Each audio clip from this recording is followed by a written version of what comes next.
Video like जरूर कर लीजिए और ऐसे वीडियो लगातार फ्री में पाने के लिए चैनल को तुरंत सब्सक्राइब कर लीजिए और बेल आइकन को जरूर टैप कर लीजिए ताकि आगे भी सारे वीडियो आपको मिलते रहे। यूट्यूब में फॉलो करते हैं तो प्लीज ये वाला फ्री टेलीग्राम चैनल जरूर ज्वाइन कर लीजिएगा। सारे नोटिफिकेशन सारे अपडेट यहीं पे आते हैं, ध्यान रखिए। नमस्कार दोस्तों, स्वागत है आपका स्टडी फॉर एग्जाम्स में। दोस्तों, इस वीडियो में हम लोग 29 नवंबर 2025 का डेली करंट अफेयर देखेंगे।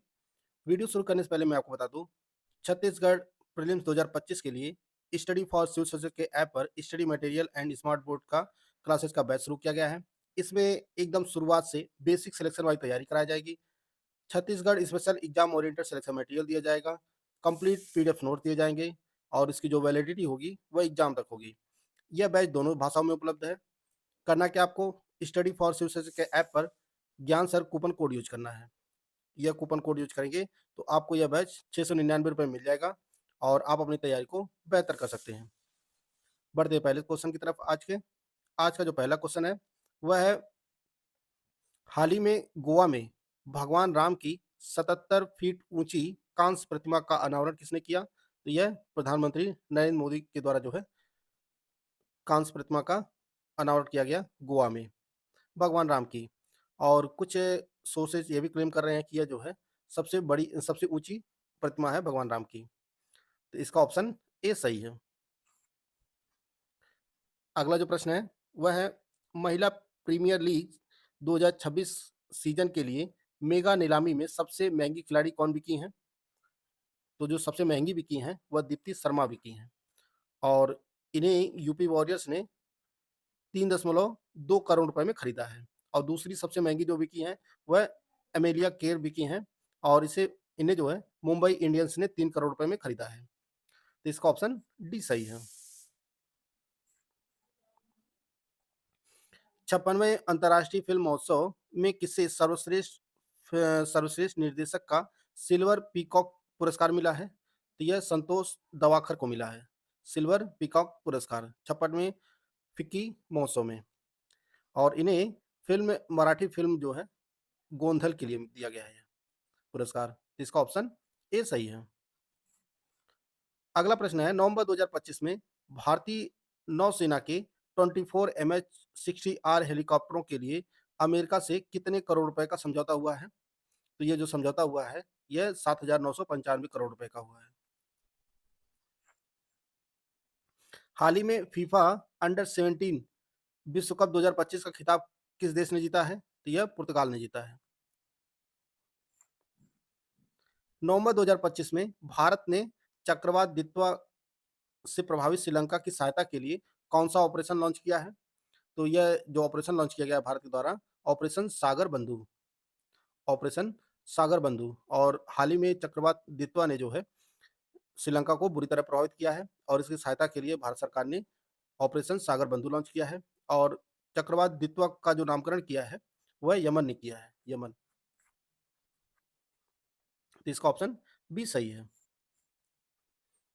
वित्त वर्ष 2025-26 की दूसरी तिमाही में देश की वास्तविक जीडीपी में कितने प्रतिशत की वृद्धि का अनुमान है? तो अभी जो डेटा आया हुआ है उसके हिसाब से भारत की जो दूसरी तिमाही में वृद्धि दर है जीडीपी की वह 8.2% है चालू वित्त वर्ष में 2025-26 के लिए। इसका ऑप्शन ए सही है।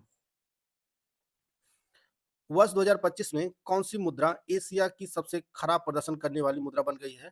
तो यह अपना रुपया जो है एशिया में सबसे खराब प्रदर्शन करने वाला मुद्रा बन गया है। युआन चीन का है, येन जापान का है और वोन जो है वो दक्षिण कोरिया का है।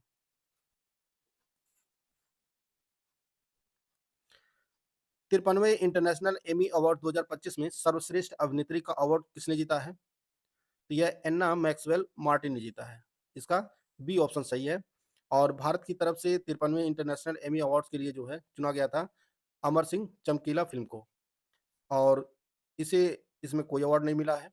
इसे 2 कैटेगरी में चुना गया था, बेस्ट एक्टर के लिए और best TV mini movie mini series के लिए नॉमिनेट किया गया था अमर सिंह चमकीला को, लेकिन इसे कोई अवार्ड नहीं मिला है।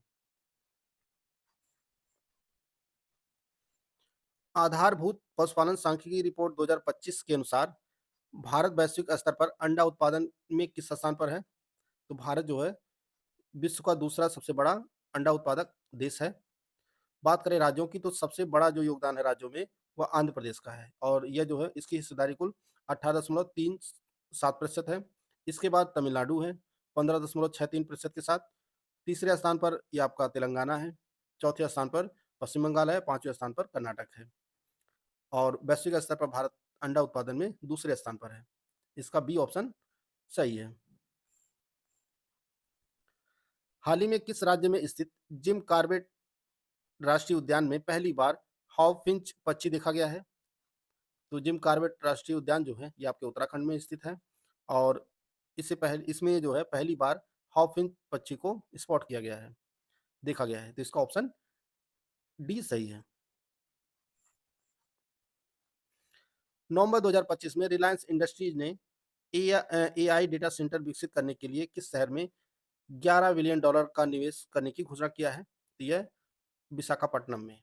रिलायंस इंडस्ट्रीज ने जो है एआई डेटा सेंटर विकसित करने के लिए विशाखापट्टनम में $11 बिलियन के निवेश की घोषणा किया है। इसका ऑप्शन सी सही है। प्रतिवर्ष लाल ग्रह दिवस कब मनाया जाता है? प्रतिवर्ष लाल ग्रह दिवस कब मनाया जाता है? तो इसका सही आंसर आपका ऑप्शन डी है, 28 नवंबर को। नवंबर 2025 में अबू धाबी में वर्ल्ड जिऊ जित्सु चैंपियनशिप में भारत की जियोवाना डी सेक्वेरा ने कौन सा पदक जीता है? तो भारत की जियोवाना डी सेक्वेरा ने जो है यह ब्रॉन्ज मेडल जीता है, ब्रॉन्ज मेडल। इसका ऑप्शन सी सही है। हाल ही में किस देश के वैज्ञानिकों ने पर्सनलाइज्ड कैंसर थेरेपी के लिए एआई फ्रेमवर्क ओंकोमार्क विकसित किया है? तो यह भारतीय वैज्ञानिकों ने जो है यह ओंकोमार्क विकसित किया है और इसे एस.एन. बोस नेशनल बेसिक विज्ञान केंद्र के वैज्ञानिकों ने अशोका यूनिवर्सिटी के सहयोग से विकसित किया है ओंकोमार्क। इसका ऑप्शन आपका बी सही है। उत्तर प्रदेश के अयोध्या स्थित राम मंदिर के शिखर पर ध्वजारोहण कब हुआ है? तो यह 25 नवंबर को आयोजित किया गया था और प्राण प्रतिष्ठा के 673 दिनों बाद पीएम नरेंद्र मोदी और आरएसएस प्रमुख मोहन भागवत ने मंदिर के शिखर पर ध्वजारोहण किया है। तो इसका ऑप्शन सी सही है, 25 नवंबर को। नवंबर 2025 में पंजाब सरकार ने किस ऐतिहासिक सिख स्थल को पवित्र शहर के रूप में घोषित किया है? अमृतसर वर्ल्ड सिटी, आनंदपुर साहिब, तलवंडी साहबो, उपरोक्त सभी। तो इसका डी ऑप्शन सही है। तीनों स्थलों को जो है पंजाब सरकार ने पवित्र शहर के रूप में घोषित किया है। किस सुरक्षा बल ने 26/11 के मुंबई आतंकी हमलों के बलिदानियों की स्मृति में गेटवे ऑफ इंडिया पर नेवर एवर थीम पर एक मेमोरियल सेरेमनी आयोजित किया? तो यह एनएसजी के द्वारा आयोजित किया गया। 26 नवंबर जो मुंबई हमला हुआ था उसके याद में यह मेमोरियल सेरेमनी आयोजित किया गया मुंबई स्थित इंडिया गेट पर, नेशनल सिक्योरिटी गार्ड एनएसजी के द्वारा। इसका बी ऑप्शन सही है। नवंबर 2025 में किस बैंक ने पंजाब महाराष्ट्र में 2 परियोजनाओं के लिए वित्त पोषण को मंजूरी दिया है? तो यह विश्व बैंक ने दिया है और पंजाब में जो परियोजना है वह शिक्षा की गुणवत्ता से सुधार के लिए और महाराष्ट्र के छोटे एवं सीमांत किसानों की आय बढ़ाने के लिए दोनों परियोजना को मंजूरी दिया है विश्व बैंक ने। 27 से 28 नवंबर को 5वां India internet governance forum IIGF 2025 का कहाँ आयोजित किया जाएगा? तो यह आयोजन जो है नई दिल्ली में किया जाएगा। IIGF 2025 5वां इंडिया इंटरनेट गवर्नेंस फोरम नई दिल्ली में आयोजित किया जाएगा 27 से 28 नवंबर तक। इसका डी ऑप्शन सही है। तो दोस्तों 29 नवंबर का जो मोस्ट इंपोर्टेंट करंट अफेयर था उसको हम लोग कवर कर लिए हैं। 28 नवंबर के करंट को रिवीजन कर लेते हैं। IMF ने भारत की अर्थव्यवस्था वित्त वर्ष 2025-26 में कितने प्रतिशत की वृद्धि का अनुमान लगाया है? यह 6.6% लगाया है। 28 से 29 नवंबर को जल शक्ति मंत्रालय ने किस शहर में सुजलाम भारत विजन शिखर सम्मेलन 2025 का आयोजन किया? तो नई दिल्ली में किया। सर्वोच्च न्यायालय द्वारा नियुक्त केंद्रीय सशक्त समिति ने हाल ही में किस राज्य में टाइगर रिजर्व अधिसूचित करने की सिफारिश किया है? यह गोवा में किया है। सामाजिक परिवर्तन के लिए हाल ही में किस संस्थान ने इम्पैक्ट राइज की शुरुआत किया है? तो यह आईआईटी खड़गपुर ने किया है। हाल ही में केंद्रीय मंत्री जितेंद्र सिंह ने किस संस्थान में देश की पहली लिक्विड हीलियम क्रायोजेनिक सुविधा का उद्घाटन किया है? तो यह आईआईटी बॉम्बे में किया है। गोवा के मुख्यमंत्री प्रमोद सावंत ने 27 नवंबर 2025 को पणजी में 56वें भारतीय अंतर्राष्ट्रीय फिल्म महोत्सव में किसके सम्मान में एक स्मारक डाक टिकट जारी किया है? तो यह के बैकुंठ के स्मारक में जो है स्मारक डाक टिकट जारी किया है। 20 नवंबर 2025 को किस देश में स्थित सैन डिएगो चिड़ियाघर में 141 वर्ष की उम्र में गलापागोस कछुआ, जिसे ग्रामा नाम दिया गया था, का निधन हो गया? तो यह सैन डिएगो चिड़ियाघर जो है अमेरिका में स्थित है। नवंबर 2025 में प्यूमा इंडिया का नया मैनेजिंग डायरेक्टर किसे नियुक्त किया गया है? यह राम प्रसाद श्रीधरन को नियुक्त किया गया है। हाल ही में किस राज्य सरकार ने किसानों के लिए रायथन्ना मिकोसम योजना शुरू किया है? तो यह आंध्र प्रदेश सरकार के द्वारा शुरू किया गया है। किस देश के चांग ई मिशन ने चंद्रमा पर पहली बार लॉ ऑक्साइड क्रिस्टल की खोज किया है? तो यह चीन का मिशन है, चांग ई 6 मिशन।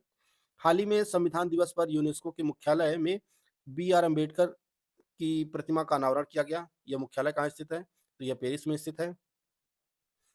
17 से 19 दिसंबर तक पारंपरिक चिकित्सा पर दूसरा विश्व स्वास्थ्य संगठन वैश्विक शिखर सम्मेलन कहाँ आयोजित किया जाएगा? तो यह नई दिल्ली में आयोजित किया जाएगा। आधारभूत पशुपालन सांख्यिकी 2025 की रिपोर्ट के अनुसार भारत वैश्विक स्तर पर दुग्ध उत्पादन में पहले स्थान पर है। नवंबर 2025 में ओमान ने किसके सहयोग से अपना पहला राष्ट्रीय संचार उपग्रह ओमान सेट 1 सफलतापूर्वक लॉन्च किया है? तो यह एयरबस डिफेंस एंड स्पेस के द्वारा के सहयोग से लॉन्च किया है। हाल ही में प्रधानमंत्री नरेंद्र मोदी ने किस शहर में Safran aircraft engine services India facility का वर्चुअली उद्घाटन किया है? तो यह हैदराबाद में किया है। मिस्र के काहिरा में आयोजित ISSF विश्व चैंपियनशिप राइफल पिस्टल में भारत ने कुल कितने पदक जीते हैं? तो 13 पदक जीते हैं। नवंबर 2025 में दक्षिणी पश्चिमी बंगाल की खाड़ी में बने चक्रवाती तूफान दितवा का नाम किस देश ने सुझाया है? तो यह यमन ने सुझाया है। Loewi institute Asia power index 2025 में भारत की जो रैंक है वह 3rd है। नवंबर 2025 में पुलिस महानिदेशकों एवं महानिरीक्षकों का 60वां अखिल भारतीय सम्मेलन कहाँ आयोजित किया जाएगा? तो यह रायपुर में किया गया। 4 करोड़ 19 लाख लोगों के साथ दुनिया का सबसे बड़ा शहर कौन सा बन गया है? तो सबसे घनी आबादी वाला जो बड़ा शहर बन गया है वह जकार्ता बन गया है। तो यह 28 नवंबर के करंट अफेयर थे जिसको हम लोग रिवीजन कर लिए हैं।